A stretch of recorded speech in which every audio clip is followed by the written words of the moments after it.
anak-anak Ibu semuanya? Selamat pagi, Bu. Selamat pagi, Bu. Selamat pagi, Bu. Selamat pagi, Bu. Apa kabar? Baik. Baik, Baik, Bu. Bu. Terima kasih. Jadi anak-anak kami semuanya, sebelum kita memulai pembelajaran kita, ada baiknya kita berdoa dulu. Siapa yang bersedia? Hayo.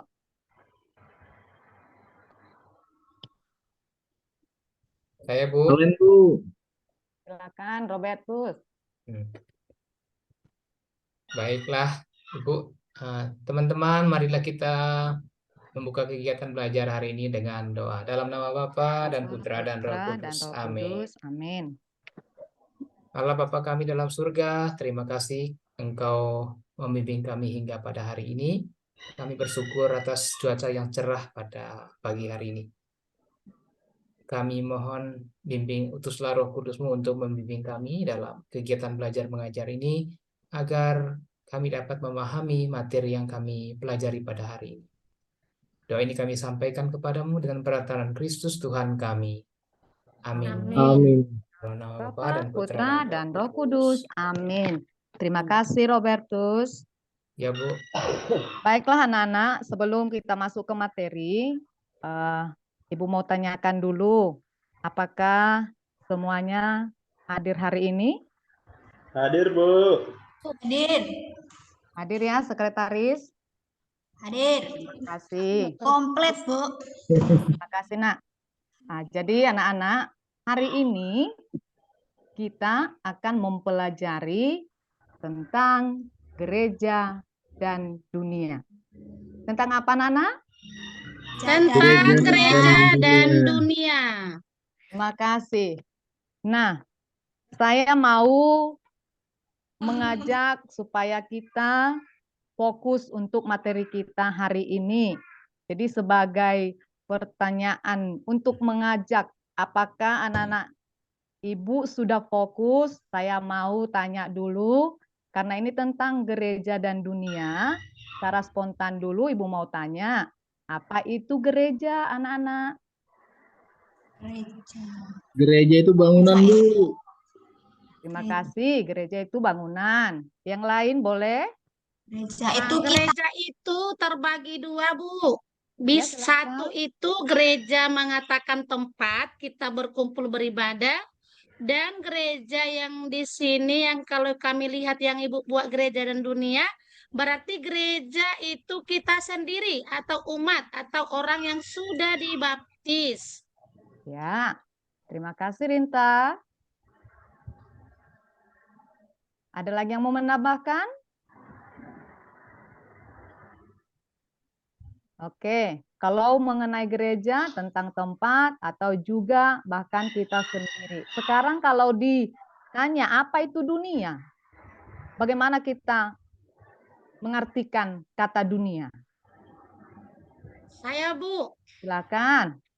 dunia itu yang saya pahami itu artinya meluas. Dunia yang tiada batasnya. Yang artinya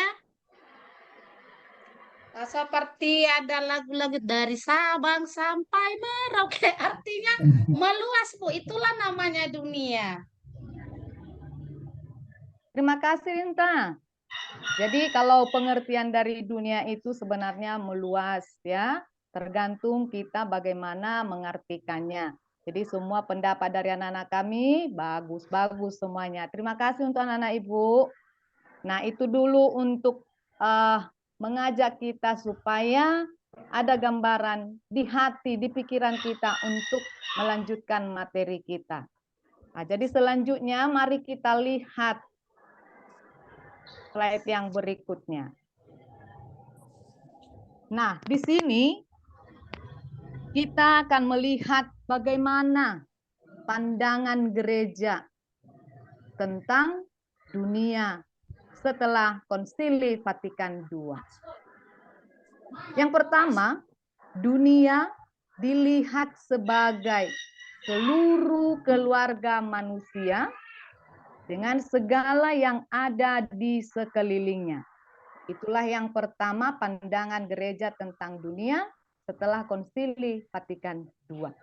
Yang kedua itu dunia menjadi pentas berlangsungnya sejarah umat manusia yang ditandai oleh usaha-usaha manusia dengan segala kekalahan dan kemenangannya.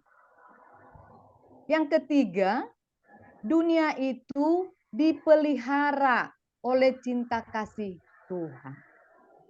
Yang keempat, dunia yang telah jatuh ke dalam dosa telah dimerdekakan oleh Kristus yang telah disalibkan dan bangkit pula untuk menghancurkan kekuasaan setan agar dunia dapat kembali sesuai rencana Allah dan dapat mencapai kesempurnaannya.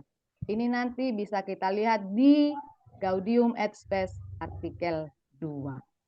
Jadi yang keempat inilah pandangan gereja itu tentang konsili. Setelah tentang dunia, pandangan gereja tentang dunia itu setelah konsili Vatikan II. Selanjutnya anak-anak, kita diajak untuk melihat permasalahan-permasalahan yang ada, yang dihadapi oleh dunia. Apa saja permasalahan itu? Yang pertama, itu adalah adanya perang. Kalau berbicara dengan kata perang ini, kita ambil satu contoh perang suku. Yang berbeda suku mungkin. Yang pastinya perang ini sangat meresahkan, sangat menggelisahkan masyarakat. Perang ini akan mengakibatkan kekacauan, ketidaknyamanan bagi masyarakat. Yang kedua, permasalahan yang dihadapi juga itu kemiskinan. Ini ada kaitannya dengan perang. Kalau terjadi ketidaknyamanan di salah satu tempat, terjadi kekacauan, maka masyarakat juga akan merasa tertindas. Tidak nyaman untuk melakukan aktivitasnya. Semakin terpuruk, semakin menderita. Tidak bebas untuk mengerjakan pekerjaannya. Akibat kekacauan yang terjadi. Yang ketiga, masalah yang dihadapi adalah ketidakadilan sosial. Nah, ini seringkali mungkin terjadi anak-anak mungkin di dalam lingkungan keluarga kita, masyarakat, bahkan dimanapun kita berada. Namanya ketidakadilan sosial berarti ada di sana satu dirugikan, satu berpihak kepada yang satu. Artinya tidak merata. Ada kesenjangan, ada perbedaan. Biasanya ketidakadilan sosial ini terjadi pada kalangan masyarakat yang pribumi, masyarakat yang perekonomiannya di atas rata-rata atau juga perekonomiannya sangat menengah. Jadi artinya terjadi ketidaksosialan ini, ketidakadilan sosial itu terjadi karena adanya kesenjangan, tidak merata, ada perbedaan, ada membeda-bedakan. Selanjutnya terjadi perusakan lingkungan. Nah, perusakan lingkungan ini mungkin di sekitar kita, anak-anak kami, mungkin juga kita tanpa kita sadari pernah kita merusak lingkungan. Contoh sederhananya mungkin bagaimana? Kita kadang membuang sampah sembarangan tanpa kita sadari. Terkadang kita makan permen, kita buang saja begitu bungkus permen kita tanpa kita sadari. Memang itu hal kecil. Itu juga sudah merusak. Artinya tadinya semua sudah nyaman, rapi, bersih, tetapi akibat kita tanpa di luar ketidaksadaran kita merusak lingkungan. Itu salah satu contohnya, yaitu membuang sampah sembarangan. Mungkin juga ada merusakkan lingkungan dalam hal-hal yang besar. Selanjutnya perkembangan iptek. Nah, ini sekarang yang melanda dunia kita ini, anak-anak. Bahkan tanpa kita sadari, kita diperbudak oleh kemajuan teknologi ini tanpa kita sadari. Nah, jadi masalah-masalah yang dihadapi oleh dunia ini juga mungkin ulah kita sendiri, korbannya juga mungkin kita sendiri, bolehlah dikatakan dari kita, oleh kita, dan untuk kita. Selanjutnya kita lihat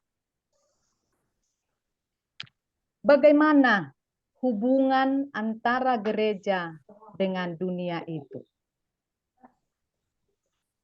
Yang pertama, gereja sebagai postkonsilier artinya melihat dirinya sebagai sakramen keselamatan bagi dunia.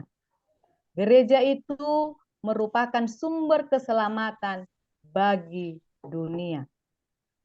Apa salah satu contoh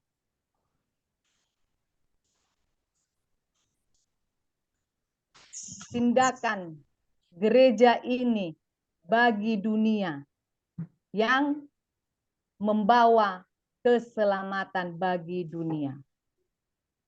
Siapa boleh menanggapi, anak-anak kami? Dikatakan tadi bahwa gereja ini menjadi sumber keselamatan bagi dunia. Apa contoh atau tindakan nyata yang diperbuat oleh gereja sehingga dunia itu merasakan keselamatan? Ada? Ada yang memberikan contoh? Saya, Bu. Ya, silakan Robertus. Contoh gereja, apa tadi, Bu? Contoh bagaimana Contoh gereja? nyata yang Mm-mm. bisa dilakukan oleh gereja supaya dia benar-benar membawa keselamatan bagi dunia. Oke, baik Ibu. Contoh nyatanya itu saya membaca di artikel kemarin bahwa ada satu atau seorang pastor di ND yang apa namanya itu yang perhatiannya pada orang-orang yang gangguan jiwa. Jadi mereka membentuk kelompok-kelompok tersendiri yang pusat perhatiannya itu pada atau bagaimana namanya itu ya, memperhatikan orang-orang yang mengalami gangguan jiwa atau orang yang mereka sebut dengan OG apa ya? OD, DGC. ya, DGC. seperti itu, DGC. Itu aja Bu, mungkin salah satu contohnya. Oke, terima kasih Robertus. Ada yang mau menambahkan? Mungkin contoh yang sederhana? Toleransi. Toleransi. Toleransi ya. Ya, toleransi antar sesama manusia meskipun berbeda agamanya. Nah, jadi banyak itu sebenarnya contoh-contoh nyata yang sudah diberikan oleh gereja demi keselamatan dunia. Jadi gereja itu sebagai sakramen, sebagai sarana keselamatan bagi dunia. Selanjutnya gereja juga menjadi terang, menjadi garam, dan ragi bagi dunia. Kalau gereja menjadi terang, ini artinya bisa memberikan sama juga memberikan keselamatan kepada dunia dengan berbagai cara. Salah satunya gereja mendoakan dunia supaya selalu damai sejahtera. Tidak terjadi perang, tidak terjadi masalah-masalah. Kemudian garam. Kita tahu apa itu garam, anak-anak. Kalau dalam hal pelajaran kita ini, apakah sama garam seperti yang dibutuhkan oleh makanan kita sehari-hari? Beda tapi sama, Bu. Beda tapi sama. Maksudnya itu Parman seperti apa? Coba Ya, berikan kalau sedikit. garam itu dalam kehidupan tentunya memberikan rasa nyaman, tentram, ya, senang. Nah, kalau garam di dapur itu tentunya memberikan rasa, kan gitu kan? Ya. Rasa enak, nah gitu. Jadi makanya diumpamakan garam dan terang dunia, ya tentunya karena garam itu adalah sebagai zat yang memberikan kepuasan, kenikmatan, dan juga memberikan suatu ya patokan tentang bagaimana kita menjadi garam di tengah-tengah masyarakat atau memberi teladan di tengah-tengah masyarakat gitu. Memberi Iya. kesempurnaan di tengah-tengah masyarakat. Iya, benar. Gitu, Bu. Jadi, terima kasih Parman. Jadi kalau untuk garam ini memang manfaatnya bagus ya. Satu untuk bagian makanan itu tanpa ada rasa garam pasti rasanya hambar. Begitu juga dengan kehidupan kita, Bapak, anak-anak kami. Kalau kita tidak bisa menjadi penyemangat, tidak bisa menjadi berkat bagi orang lain, berarti kita di sana bukan sebagai garam. Artinya kita sebagai garam itu bisa menjadikan sesama kita menjadi penuh sukacita. Kemudian ada juga katanya gereja itu juga sebagai ragi bagi dunia. Ini menurut anak-anak kami seperti apa maksudnya di sini? Ragi. Ayo. Baik, Bu, saya beri tanggapan sedikit. Ya, silakan Parman.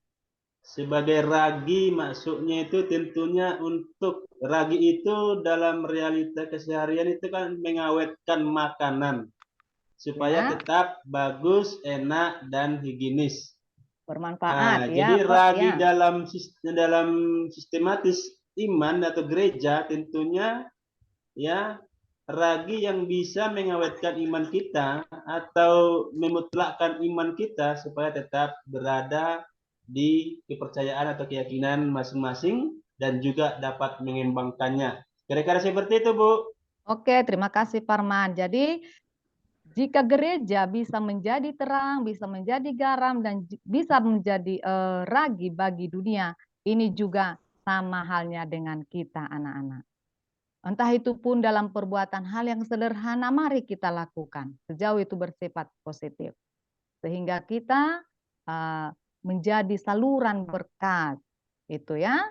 Jadi selanjutnya, bagaimana hubungan antara gereja dengan dunia itu? Dunia itu menjadi tempat atau ladang gereja berbakti. Nah, jadi secara umum yang mungkin mudah kita pahami bahwa dunia itu tempatnya gereja berdiri. Dan sebaliknya, gereja itu bagian dari hadirin umum. Jelas kelihatan bahwa hubungan antara gereja dan dunia itu memang benar-benar saling membutuhkan, saling mengisi, saling melengkapi. Satu lagi, dunia tidak dijauhi, melainkan didatangi untuk ditawari keselamatan. Jadi setelah Konsili Vatikan kedua, dunia itu tidak lagi bersifat negatif. Ya, karena dulunya dunia itu dipandang sebagai penuh dengan kejahatan. Sebelum Konsili Vatikan II ya.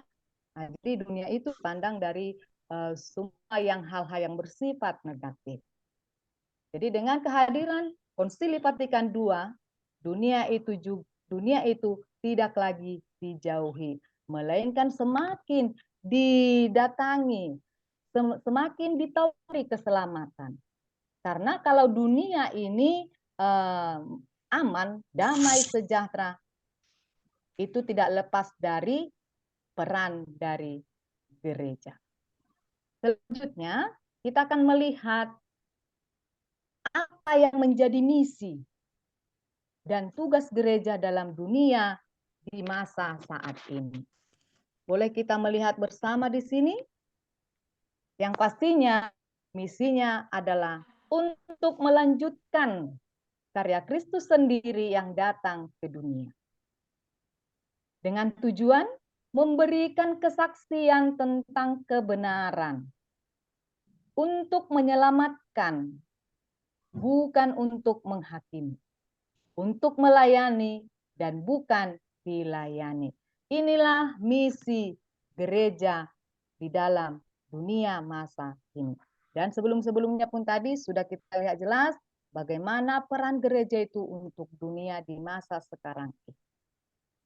Jadi memang benar-benar gereja itu sungguh berbuat, sungguh bertindak untuk kedamaian dunia. Selain itu lagi ada peran gereja di dunia, yaitu mewartakan kerajaan Allah kepada seluruh umat manusia. Iya, perannya itulah untuk mewujud nyatakan misi tadi. Peran itu untuk mewujudkan misi dari gereja itu, yaitu mewartakan kerajaan Allah. Nah, Ibu mau tanya dulu, bagaimana pemahaman anak-anak Ibu tentang kerajaan Allah?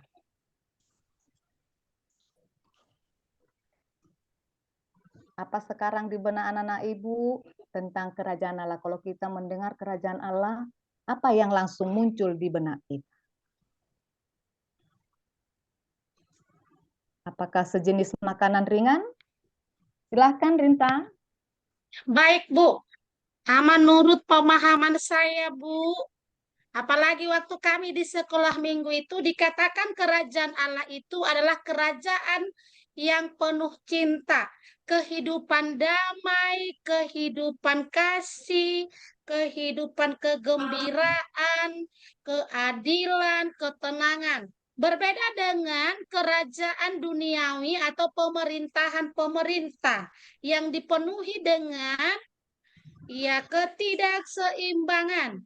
Jadi yang saya pahami dulu baik itu di SMP oleh guru agama saya di sekolah minggu itu, kerajaan Allah itu adalah menyenangkan, menggembirakan, sukacita, dan yang bisa kita alami baik-baik di dalam diri kita sendiri, keluarga, sesama, dan terlebih di mana kita bekerja. Nah, itulah kerajaan Allah. Kerajaan Allah itu intinya yang saya pahami itu adalah kegembiraan hidup dan rasa syukur. Terima kasih, Bu. Sangat bagus jawabannya, Rinta. Iya, jadi kerajaan Allah itu pertama dulu kita jangan lupa bahwa Allah itu yang meraja. Allah itu kita kenal dengan penuh kebaikan. Artinya, kebaikan-kebaikan yang dimiliki oleh Allah, alangkah baiknya juga kita miliki sebagai anak-anak Allah. Nah, jadi intinya tadi seperti yang disampaikan teman kita Sirinta, bahwa kerajaan Allah itu adalah penuh dengan sukacita. Kegembiraan tidak ada di sana, permusuhan tidak ada, pertikaian pokoknya tidak ada yang menderita. Ya, jadi itulah yang menjadi misi dan peran gereja untuk dunia, sekaligus untuk keselamatan manusia. Sekarang kita mau lihat bagaimana misi dan tugas gereja dalam dunia berkaitan dengan martabat manusia menurut Gaudium et Spes. Dikatakan dalam kaitannya dengan martabat manusia, membebaskan martabat kodrat manusia dari segala perubahan paham. Perubahan paham maksudnya di sini yang bersifat menekankan atau yang mendewakan tubuh manusia. Menolak dengan tegas segala macam perbudakan dan pemerkosaan martabat dan juga pribadi manusia.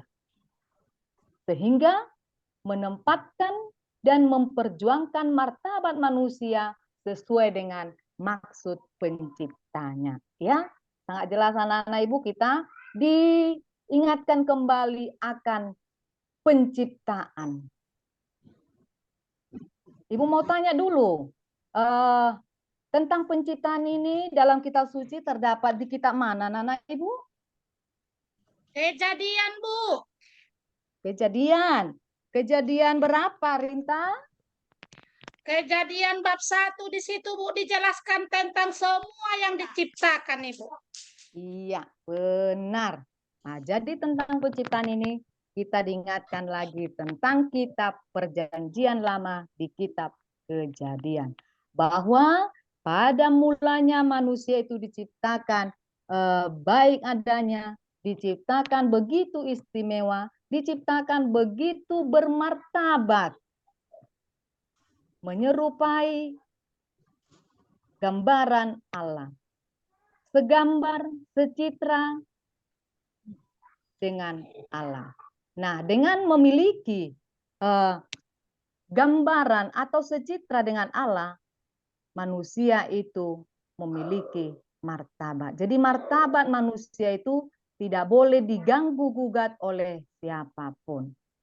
Ya, karena itu termasuk haknya sebagai manusia yang bermartabat yang sudah dimilikinya sejak dia diciptakan. Bahkan sejak dia pun dalam kandungan, manusia itu kita ya sudah memiliki martabat. Jadi untuk itu kita diajak dengan melalui artikel ini supaya kita saling menjaga, menghargai martabat kita juga, begitu juga dengan martabat sesama kita. Selanjutnya kita lihat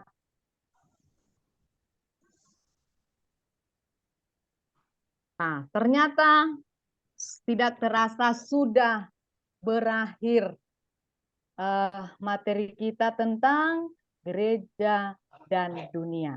Tapi sebelum kita akhiri, Ibu mau lihat dulu apakah tadi anak-anak Ibu benar-benar mengarahkan hati pikirannya pada slide yang Ibu tunjukkan. Jadi Ibu mau dari beberapa anak Ibu coba spontan aja rumuskan satu pertanyaan sekaligus berikan jawabannya untuk menegaskan atau sebagai menguji daya ingat kita, daya kemampuan kita sejauh mana kita bisa memahami, bisa mengingat, atau apa yang berkesan bagi kita dari slide yang Ibu tunjukkan. Saya kembalikan ke anak-anak Ibu.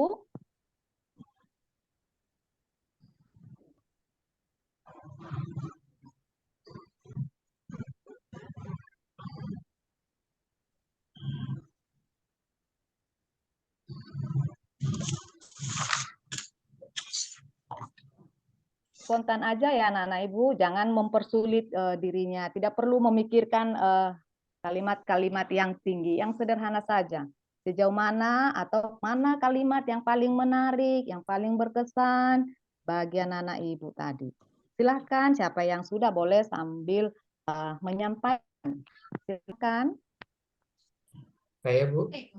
Ya, silakan Robertus. Saya tadi tertarik dengan jawaban teman saya, Ibu Rita, berkaitan dengan kerajaan Allah, konsep tentang kerajaan Allah. Karena kami selama ini memahami kerajaan Allah lebih kepada semacam sebagai tempat tertentu, gitu. Kerajaan Allah sebagai sebuah tempat, gitu. Jadi dari jawaban teman kami hari ini, bahwa kerajaan Allah itu ya suatu kondisi kehidupan di mana dalamnya Allah yang meraja kehidupan manusia, sehingga kalau sudah Allah yang merajai, bahwa maka kehidupan dunia itu menjadi lebih indah, lebih tenang, damai, dan itu ya, dan bahagia seperti itu. Gitu Ibu. Ya, terima kasih Robertus. Yang lain boleh menambahkan? Atau mungkin ada yang tertarik atau yang menarik lagi dari bahan yang sudah kita bahas tadi? Valen dulu, ada Valen? Belum, Bu, bentar. Belum. Oh, oke. Paulina ada? Paulina? Ya, saya. Silakan Saya Paulin. saya itu tertarik dengan kerajaan Allah juga, karena di situ kerajaan Allah itu indah sekali seperti yang dijelaskan teman saya Rinta tadi.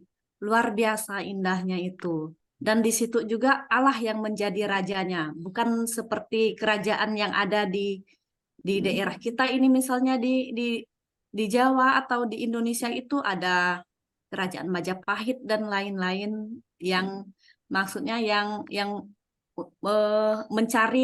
mencari pangkat, mencari tahta dan segala macam. Tapi kalau di kerajaan Allah itu tidak ada yang namanya ketua, wakil ketua dan sebagainya. Itu yang buat saya menarik, Ibu. Terima kasih, Ibu.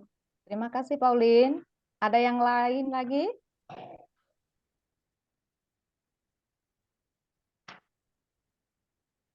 Kalau tidak ada, kita cukupkan. Tapi sebelum kita akhiri dengan doa nanti, Ibu mau menyampaikan kesimpulan. Jadi kesimpulan dari keseluruhan materi kita hari ini, kita sebagai anggota gereja sekaligus anggota dunia yang sudah memperoleh pembaptisan, kita wajib menjalankan atau melanjutkan misi Kristus di dunia ini. Kita boleh menjadi saluran berkat bagi saudara-saudari kita, terkhusus bagi mereka yang disingkirkan, yang menderita, atau yang terlantar. Kita diajak juga untuk sebisa mungkin memberikan penghiburan, memberikan bantuan, entah sekecil apapun itu, akan sangat berharga bagi mereka yang membutuhkan. Nah, dengan perbuatan-perbuatan kita seperti itu, kita sudah melanjutkan atau meneruskan misi Yesus Kristus, yaitu mewartakan kerajaan Allah, kabar baik, kabar gembira kepada sesama, terlebih kepada mereka yang menderita, sengsara, dan terlantar. Sekian pertemuan kita untuk hari ini. Terima kasih buat anak-anak Ibu. Jadi untuk mengakhiri pertemuan ini, Ibu akan menutupnya dengan doa. Mari kita bersatu di dalam doa. Dalam nama Bapa, Putra, dan Roh Kudus. Amin. Kembali kami bersyukur kepadamu Tuhan yang Maha Baik. Atas penyertaan-Mu, bimbingan Roh Kudus-Mu. Atas kami pribadi lepas pribadi, sehingga pembelajaran kami ini dapat terlaksana dengan baik. Semoga melalui pembelajaran hari ini Tuhan, kami mengingat akan tugas dan panggilan kami sebagai anak-anak-Mu, sekaligus untuk mewartakan kerajaan-Mu di tengah-tengah keluarga kami, gereja maupun masyarakat. Utus kami Tuhan dan bantu kami untuk mewartakan kerajaan-Mu kepada semua orang. Dikau kami puji kini dan sepanjang masa. Amin. Amin. Dalam nama Bapa, Putra, dan Roh Kudus. Dan Roh Kudus. Amin. Silakan yang beri komentar. Valen.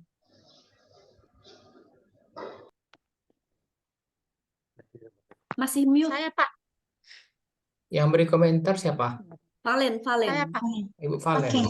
Oke, menurut saya Bu Magda ini keren banget karena dari bahasanya yang pelan tapi jelas. Jadi apa ya, kelihatan menguasai materi hari ini.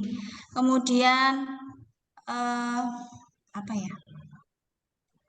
Menarik juga penataannya materi begitu. Itu aja dari saya.